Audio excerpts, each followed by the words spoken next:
Ladies and gentlemen, it's a great honor to be invited to address you this afternoon, and thank you very much indeed, Colonel Treese, for those kind remarks.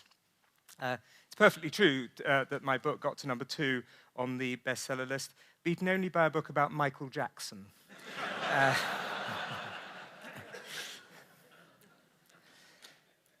In the course of writing The Storm of War and its predecessor, Masters and Commanders, it became very clear to me that the primary reason why the Germans lost the Second World War, a war that they could have won, is that Adolf Hitler, whenever the best interests of the Nazi Party bifurcated from those of the Wehrmacht, always took the former route. He always prioritized his fascism, his Nazism, over and above the best interests of the German Reich. He also saw the Second World War entirely in ideological terms, rather than in the grand strategic terms that an earlier German leader such as Bismarck or an earlier chief of staff such as Helmut von Moltke would have done. And you see this happening so often, it's so ubiquitous in the key decision-making moments of the Second World War as to be a pattern for his war fighting and an explanation for his defeat. Right at the beginning of the war, at the time of Operation Sea Lion, the projected German invasion of Britain in 1940, Hitler had only 43 operational U-boats, as against 463 at the time of the end of the Second World War in May 19, at least in the war in Europe in May 1945. Had he had 463 U-boats at the beginning of the war, had he started to build his U-boat capacity from the moment he came to power in January 1933, he would have been able to have strangled Great Britain right off at the beginning of the war. But he never thought it was necessary, never thought it would be necessary for one Anglo-Saxon nation to fight against another Anglo-Saxon nation, even though, of course, he himself had fought in the Great War across the no man's land from British regiments.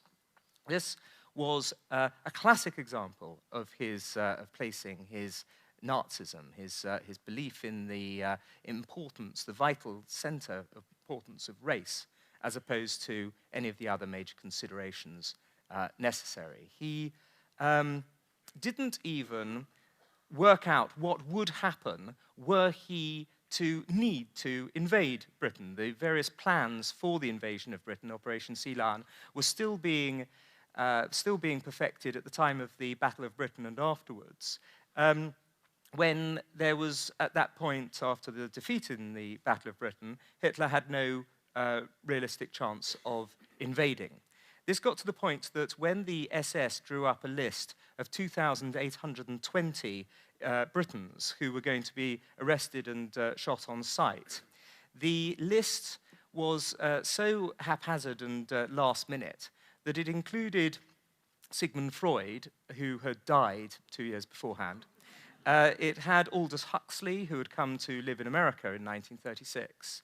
And when the whole list was published in, after the end of the war, once it was captured, Dame Rebecca West telegraphed to Noel Coward, both of them appeared on the list, saying, "My dear, the people we should have been seen dead with."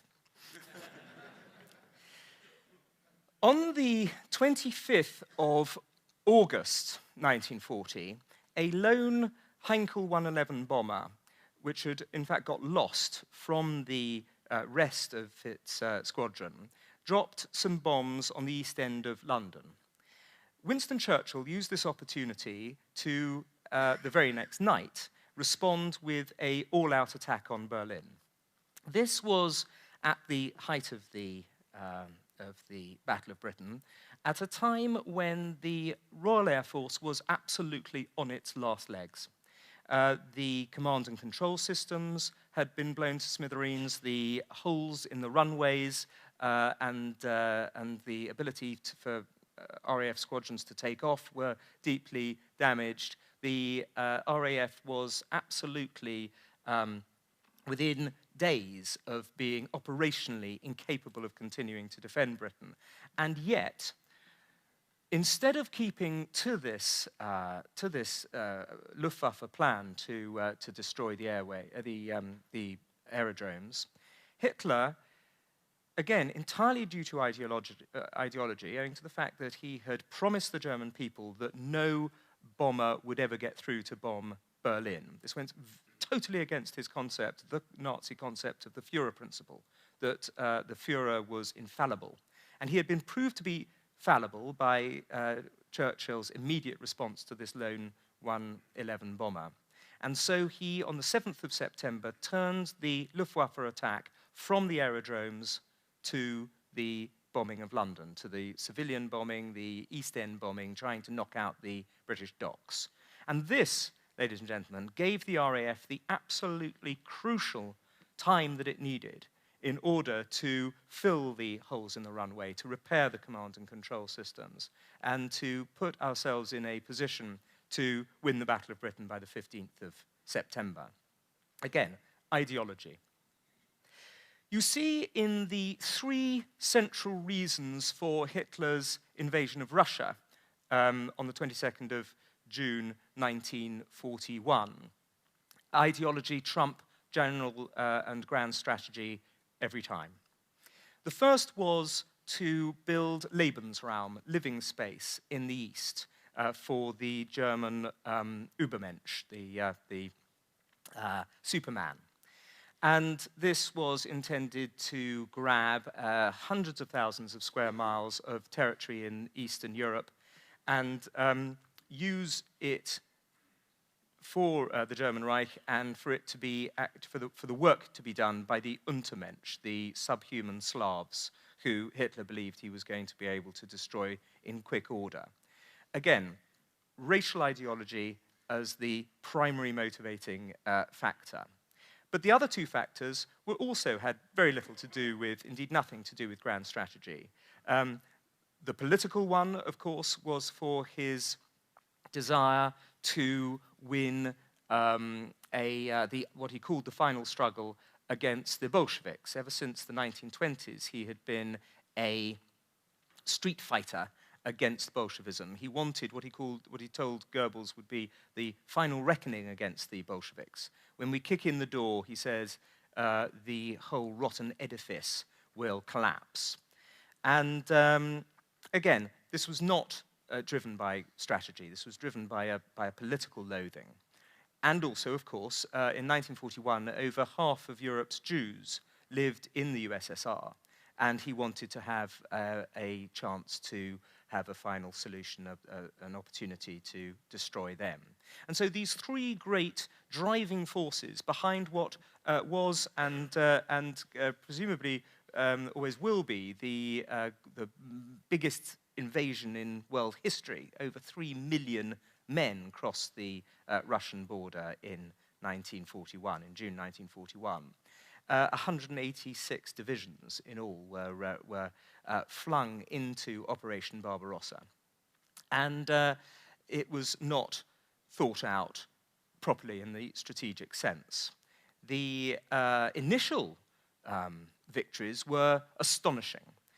Indeed, on the first day of Barbarossa, on the 22nd of June, no less than 40% of the Red bomber force, the USSR's bomber force, was destroyed on the ground.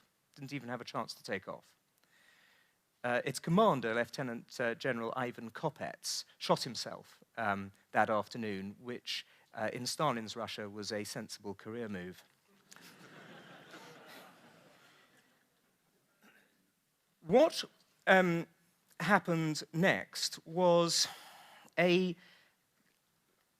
serial refusal on the behalf of the Führer to take advice from generals who were far more strategically impressive, far better strategic thinkers than he. People who had, of course, gone to staff college, who had learnt about strategy, who had fought as officers as opposed to non-commissioned officers in the Great War. Men like Erwin Rommel and Heinz Guderian and Erich von Manstein and Gerd Rundstedt. He would listen to these people. We know how long he would listen to them, sometimes up to an hour. He would listen to these generals. We know because from the December of 1942, right the way through to the end of the war, and his death in April 1945, we have the verbatim accounts of the Führer conferences taking place in most of them in the Wolfschanze in eastern Prussia. It's still there. You can go to visit it in what is modern-day Poland, a fabulously fascinating, sinister place, including the remains of the hut that they attempted to kill him in on the 20th of July, 1944. And he spent over half of the war at the Wolfschanze, and we know every word that was said at the meetings. And so we know that, yes, he would listen to Guderian and Rommel and others, but he would then, at the end of the meeting, decide to do precisely what he'd intended to do right at the beginning of the meeting. He was he admired his generals until, of course, in July 1944, they tried to blow him up. But he would constantly be moving them around from different theaters. Mödl had to take command in the calendar year 1944. Mödl had to take command of the Army Group North, Army Group Center, and Army Group South at different stages. He moved Rundstedt backwards and forwards, sacking him 3 times in the course of the Second World War. Guderian was effectively sacked as well at one point, and Rommel, of course, was forced to commit suicide. These men had were never certain that they were going to stay in the job for very long, because he could never keep the same general in place. It went against his nature. The idea that Adolf Hitler had as his propagandists, such as Dr. Joseph Goebbels, his Minister for Culture and Public Enlightenment, told the German peoples he had a will of iron. He didn't at all. Hitler would constantly change his mind. In some very important aspects, such as the jet aircraft, which he turned from being a fighter to a bomber and back to a fighter again. He actually created industrial bottlenecks through his changes of mind that turned out to be disastrous. He was also, again, because of his ideology, completely incapable when it came to the turn of the war in the autumn of 1942, totally incapable of seeing strategic withdrawals in anything other than a political sense. He assumed that because this great drive across Europe had been so successful in 1939 to 1941, that the German people, if they saw any strategic withdrawals, would consider that to be the equivalent of defeat. And yet the Germans were superb at strategic withdrawals when they were allowed to do it. The only drawback was that he constantly refused the generals the right to. We were always taught as historians, now or at least I was at university, never to use the word inevitable, because nothing is inevitable in history. And that's true, except for German counterattack. German counterattack, when one looks at Kasserine Pass, when one looks at Caen, when one looks at Anzio, when one looks at Salerno, when one looks at the Battle of the Bulge, the classic example of this, a 39 divisional attack coming out of the Ardennes forests and mountains, conducted in the dead of night through 3 feet of snow with searchlights bounced across against the clouds to turn night into day, with messages only being handed out by motorcyclists and never by radio. It was an astonishing counterattack, almost got to the Meuse River. That is the capacity for the Germans for counterattack. And yet Hitler consistently hobbled the high command in their attempts to undertake them. He would also, as the war progressed, and especially, of course, after the bomb plot, appoint generals on the basis of their political loyalty to him personally and their Nazism, rather than on their capability as generals. You see this with Schörner, with Rendulic, with Krebs, various German generals who, frankly, weren't top-class soldiers, but were fanatical Nazis. And he would appoint them sooner than the less political but better soldiers. Another example, as I say, of ideology trumping the best interests of the Wehrmacht. You also see it in the Operation Barbarossa with the way in which he treated the Baltics and the Ukraine. The Ukraine is a classic example of a part of the Soviet Union which loathed the Bolsheviks in Moscow, understandably so, as something like 2 million Ukrainians had been deliberately starved to death in the Great Famine of the artificial Great Famine of the late 1920s, early 1930s by the Bolsheviks. And yet, he constitutionally could not allow genuine Slavic autonomy. When the Wehrmacht rolled into Ukrainian villages, the elders came out with their traditional welcome of bread and salt. Had he turned the Ukraine against the Moscow government, then pretty much anything might have been possible in the Operation Barbarossa. But he could not genuinely do that. He couldn't give genuine autonomy to the Slavic Untermensch. He had to see it in terms of ideology. And so you come to the horrific moment, of course, in the winter of 1941, when the Russian winter closes in.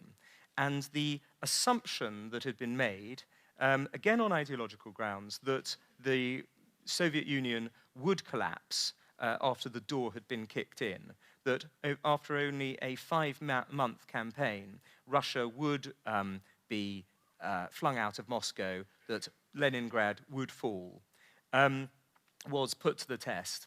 And because of this assumption of victory, rather than the long war, you had the situation where German soldiers were not properly provided for when it came to winter clothing.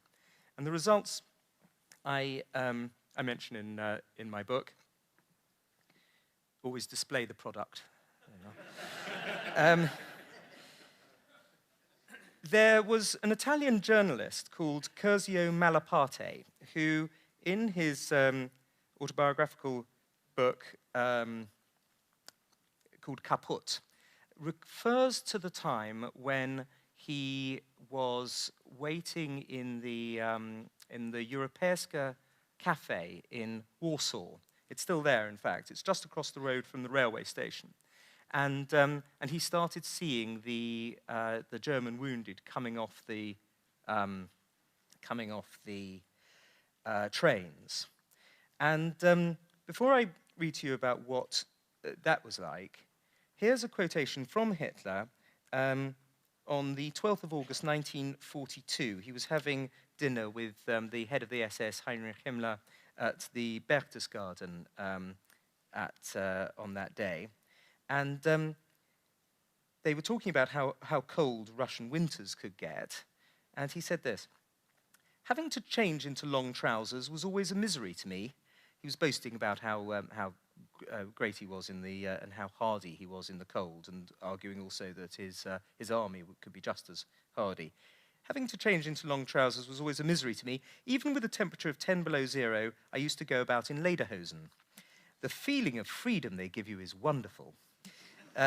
Abandoning my shorts was one of the biggest sacrifices I had to make. Anything up to 5 degrees below zero, I didn't even notice. Quite a number of young people of today already wear shorts all the year round. It's just a question of habit. In the future, I shall have an SS Highland Brigade in Lederhosen. Of course, it wasn't -5 or -10. Some, including the wind chill factor, the weather got down to -30 degrees. And the result was that Curzio Malaparte saw this as he's sitting in the cafe watching the troops come off the train. Suddenly, I was struck with horror and realized that they had no eyelids. I'd already seen soldiers with lidless eyes on the platform of the Minsk station a few days earlier, on my way from Smolensk. The ghastly cold of that winter had the strangest consequences. Thousands and thousands of soldiers had lost their limbs. Thousands and thousands had their ears, their noses, their fingers, and their sexual organs ripped off by the frost. Many had lost their hair, many had lost their eyelids. Singed by the cold, the eyelid drops off like a piece of dead skin, and their future was only lunacy. When it comes to the explanation for Hitler's other classic, massive blunder, his decision to go to war against you on the 11th of December 1941, to declare war against an uninvadable country, you see there too the influence of ideology over any kind of grand strategic sense. His assumption, of course, was that having been attacked 4 days earlier at Pearl Harbor, the entire might of the United States Army was going to, Army, Navy, and Air Force, were going to be concentrated against the Japanese first. He had no inkling of what for me represents the most far-sighted strategic decision of the 20th century, which was that of General Marshall and the Roosevelt administration, and of course Dwight Eisenhower, to put Germany first. The Germany first policy, which was the fundamental framework for American victory over the fascist powers in the Second World War, in my view.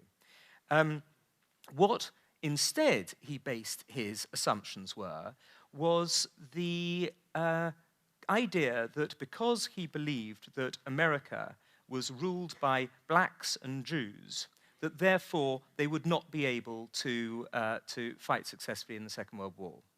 Quite apart from the fact that he obviously hadn't studied the personnel of the Roosevelt administration, it made absolutely no sense constantly to underplay the abilities of the Americans to fight, not least because he himself, as a corporal in the trenches of the 16th Bavarian List Regiment in the Great War, had been across no man's land from American divisions. So he was putting his ideology before the actual experience of his own life, an astonishing concept.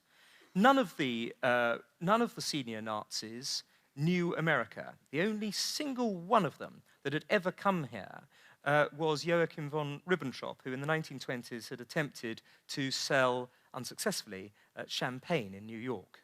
That was the entire extent of the Nazis' personal knowledge of America. And so when Ribbentrop talked about America, they listened to him, even Hitler. And this is what he told a delegation of Italians in 1942. He said this about America: "I know them.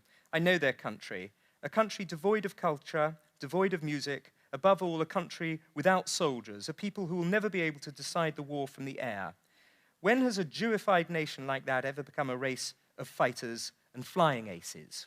And Hitler himself told Molotov in 1940 that the earliest that the Americans would be able to deploy any serious amount of troops in the Western theater would be in the year 1970. As it was, needless to say, ladies and gentlemen, I don't have to tell any of you that by November 1942, under Operation Torch, you had landed 250,000 men in the North African theater, and then, of course, we're going to go on in July 1943 to Sicily, then across the Straits in September 1943 to Italy, and then the day after taking Rome, you were going to cross the Channel with massive preponderant forces.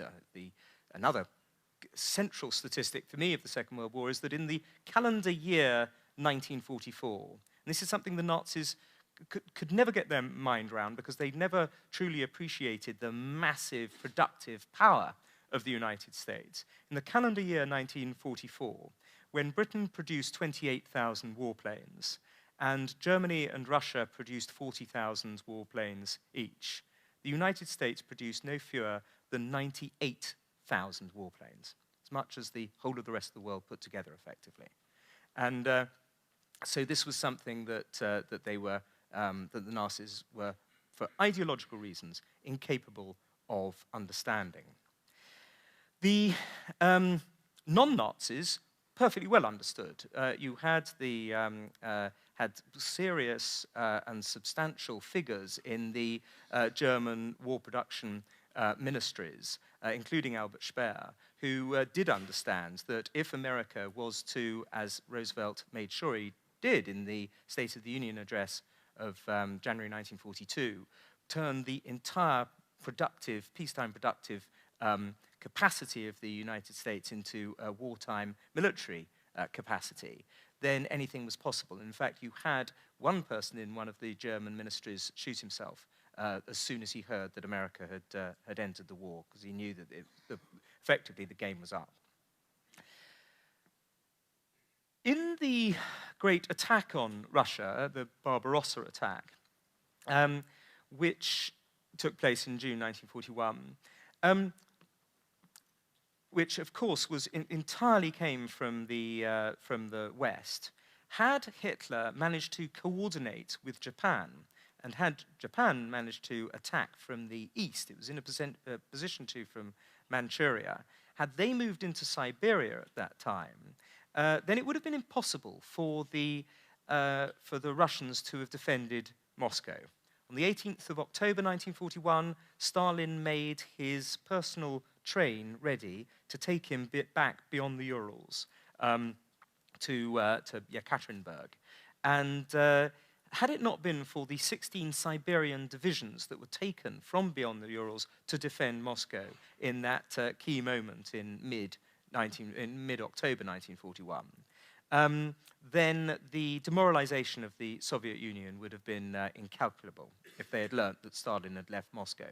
When one thinks in the north, the Nazis, the Germans, subjected Leningrad to a grueling 850-day-long siege, 850 days, which cost a total of 1.1 million soldiers and civilians, but nonetheless held out. And then down in Stalingrad in the south, which is somewhere that I hugely recommend you to go to, the modern-day Volgograd, an immensely moving place where some of the buildings that they have that were fought over, the old tractor factories that were fought over in Stalingrad, where there's literally a bullet in every single brick of these buildings. And that, of course, was taken by the Germans, but was then taken back. At the time of these great sieges, had Moscow fallen, then anything could have happened. But the fact is that the Germans and the Japanese effectively fought two completely separate wars. They just happened to be happening at the same time.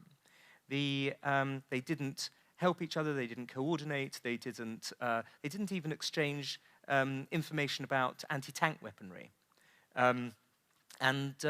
This was, again, can very largely be put down to the fact that although in 1937, when the Japanese entered the Anti-Comintern Pact, German scientists were sent out to get Japanese skulls from German museums and to measure them with calipers and to deduce from this that actually the Japanese were an Aryan people. It was nonetheless not something that was believed by anybody in the Nazi hierarchy. And so, fortunately, certainly for the British in the Indian Ocean, there was no effective interaction between the two most powerful Axis powers. One thinks, of course, also at the time of the middle part of the Second World War, of the amazing decision by Hitler to, and indeed in many ways the classic decision of him placing his fanatical Nazism before the best interests of the Reich, of his decision to undertake the Holocaust at the time he did and in the way he did. Whilst between 1939 and 1945, the number of people working in German war production factories fell, one might say collapsed, from 39 million to 29 million, a drop of 26%. Now, at that exact time, Hitler decided to kill 6 million of his most intelligent, hardworking, and well-educated people. It made absolutely no sense whatsoever in military terms, in strategic terms, in the terms of war production, but it meant everything to him because that ultimately was what the war was about for him. And in the course of that, of course, he ensured, in the course of his anti-Semitic actions, which of course had taken place since before he became Führer, but certainly after he became Führer in January 1933, one of the classic and most important aspects of that was that he lost all of the scientists, not just the Jewish scientists, but liberal-minded men who ultimately were to come here to Los Alamos and create the nuclear bomb, which did, after all, end the Second World War. And when one thinks of, when one goes down the list of the names of people that Robert Oppenheimer brought together in New Mexico, one sees again and again these brilliant men, many of them, most of them indeed, refugees from Europe. Between 1901 and 1932, the number of people who were awarded Nobel Prizes in physics and chemistry in Germany was 16, and in America it was only 5. Between 1950 and the year 2000, the people who won those Nobel Prizes were in Germany 7 and in America 67. That is the size of the massive brain drain that took place as a result of Nazi ideology.